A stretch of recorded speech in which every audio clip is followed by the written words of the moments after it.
Voici le mystère qui fait que les gens petits comme nous donnons l'impression d'avoir réussi. Ce n'est pas que notre autosuffisance se trouve en nous-mêmes. Regardez-moi, me voici, tout simplement. Regardez bien votre pasteur. C'est tout ce que vous voyez, c'est tout lui, ça. Mais celui qui se tient à nos côtés, celui qui tient ferme derrière nous, c'est celui qui a une terrible jalousie sur nous. Je voudrais qu'après que vous ayez écouté ce message, quand les gens vous verront, qu'ils vous posent la question, que s'est-il passé? Que t'est-il arrivé? Ils vous poseront la question, as-tu décroché un emploi? Et vous direz, non, je n'ai pas besoin de me réjouir autant. À cause d'un emploi, je me réjouis autant parce que j'ai trouvé quelque chose. J'ai retrouvé quelque chose de plus grand qu'un emploi. Dieu merci pour cette bénédiction, mais ceci est plus que tout. La Bible dit que le royaume de Dieu est comme l'homme ou une personne qui est en train de chercher. La Bible dit que le royaume de Dieu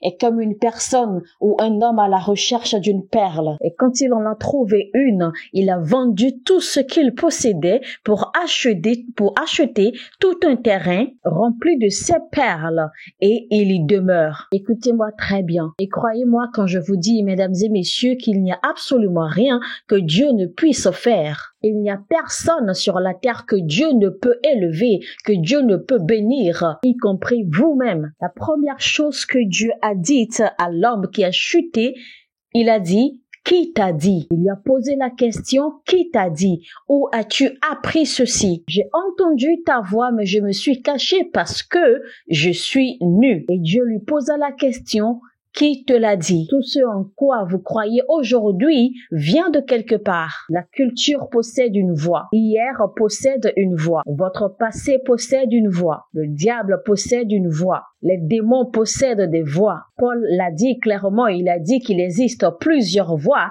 Paul l'a dit clairement, Paul a dit qu'il existe plusieurs voix et aucune d'elles n'est sans signification. Alors aujourd'hui, si vous entendez sa voix, il existe plusieurs voix. Certains d'entre vous, vous vous préparez à faire de grandes choses pour le royaume. Mais la voix du passé vous dira, sais-tu au moins que tu seras le premier à faire ceci en 120 années de toute ta famille? Et cela peut vous propulser, cela peut vous ramener en arrière. Cela peut vous faire réfléchir à nouveau. Cela peut vous faire reculer. Cela peut vous faire rebrousser chemin. Cela peut briser votre zèle. Quand la tempête s'est levée, ils se sont dit, allons de l'autre bord. Et la Bible dit qu'il y avait un vent violent qui soufflait. La même énergie avec laquelle vous allez reculer ou rebrousser chemin, c'est avec la même énergie que vous allez demeurer, qu'il faut demeurer et se battre. Mais Jésus a dit non, on ne rebrousse pas chemin. Nous allons calmer le vent. Écoutez-moi, je vous prie. Par ce message, je m'en vais vous charger ou vous recharger que les avantages du croyant ne se trouvent pas seulement dans les paroles, dans les mots. Il existe des hommes ordinaires qui n'ont pas la prétention d'être désirés. Vous savez, il arrive des moments où on se retrouve dans certains endroits et nous discutons de toutes ces choses. Mais voici, je m'en vais vous dire ceci. Ce que vous connaissez m'importe peu jusqu'à ce que je sache qui vous connaissez. Parce que Pharaon dira, qui t'a envoyé? Et non, qu'es-tu en train de dire?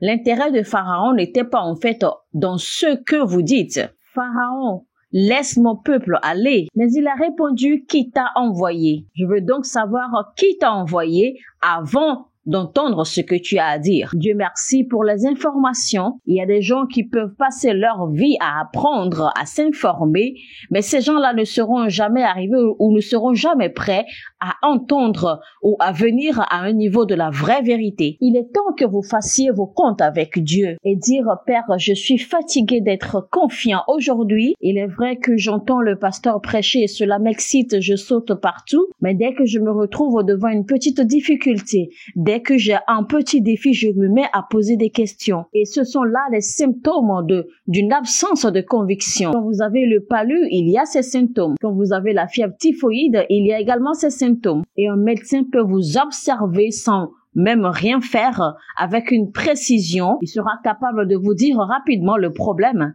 Un médecin spécialiste peut vous observer et sera même capable de vous dire déjà de quoi vous souffrez. Il n'aura même pas besoin de faire une consultation proprement dite. Et il pourra vous dire déjà avec précision de quoi vous souffrez, le problème que vous avez. Il pourra même déjà vous dire quel traitement faut-il prendre, si vous avez besoin de prendre une injection, si vous avez besoin de tel ou tel médicament. Il sera capable de vous dire juste en vous observant. Il vous dira certainement que vous avez besoin de repos, vous avez besoin de dormir, manger ceci, manger cela, ou alors diminuer ceci, réduisez cela. Juste comme une parole de connaissance. Et vous allez crier, oui monsieur, mais comment as-tu su tout ceci? Vous pensez qu'il était en train de s'amuser pendant 20 années? Il a commencé avec des théories. Mais le moment est venu où il a dû se positionner ou se mettre devant un corps. Et un autre corps encore une autre fois.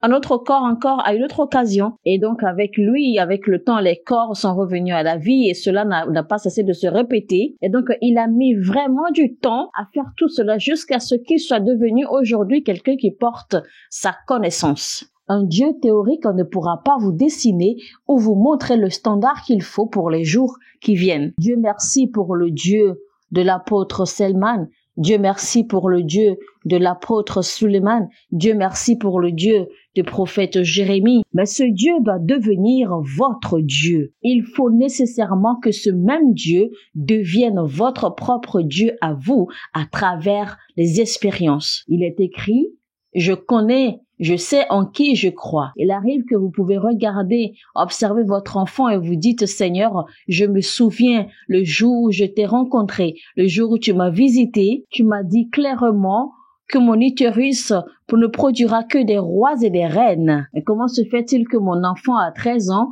est déjà appréhendé par la police? J'invoque les bénéfices de mes bénédictions et de ma connaissance avec toi, Seigneur. Il est écrit, défends ta cause, présente-moi des raisons fortes, présente-moi des arguments solides. Ne vous asseyez pas là à vous lamenter parce que ça ne réglera pas le problème. Quand Élie a rendu visite à Ézéchiel au chapitre 38 et il a dit, Ézéchiel, tu me connais très bien, je suis un prophète avec intégrité de cette saison, alors mets ta maison en ordre, arrange tes choses, parce que tu ne survivras pas à cette maladie. Et à Ézéchiel de répondre, je te remercie, je te respecte et je t'honore et j'honore ton appel.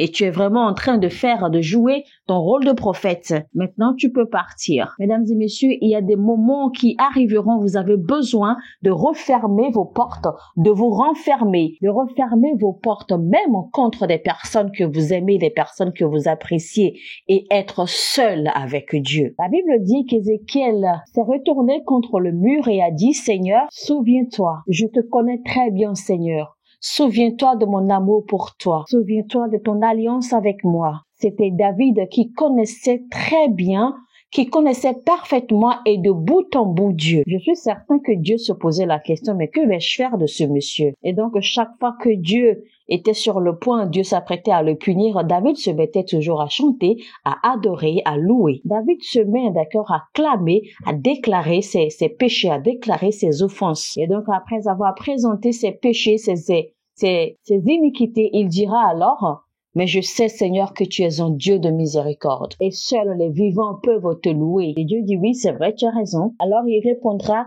alors si tu me tues maintenant, quel profit auras-tu? Quel bénéfice en auras-tu? Vous voyez, il a donc négocié son importance et il a demeuré dans la présence de Dieu. Quand vous connaissez très bien Dieu, vous saurez que vos prières avec Dieu et vos moments d'étude de la parole avec Dieu sont stockés dans une bouteille ou dans des flacons. Vous saurez que vos dons, tout ce que vous faites, tout ce que vous donnez, il y a quelque chose que le livre d'Esther nous a révélé par rapport au caractère de Dieu, à la personnalité de Dieu. Mardochée avait aidé le roi, il avait sauvé le roi, mais il n'a pas été récompensé. Je sais que plusieurs d'entre nous aurait certainement commencé à mettre la pression à Aman. Nous dirions certainement, Aman, aide-moi à parler au roi. Et Aman donc dira, moi qui planifie te tuer, d'accord, je t'ai entendu. Et c'est ainsi alors que Aman, vous allez voir, ira chercher le livre de souvenirs, le livre de rappel,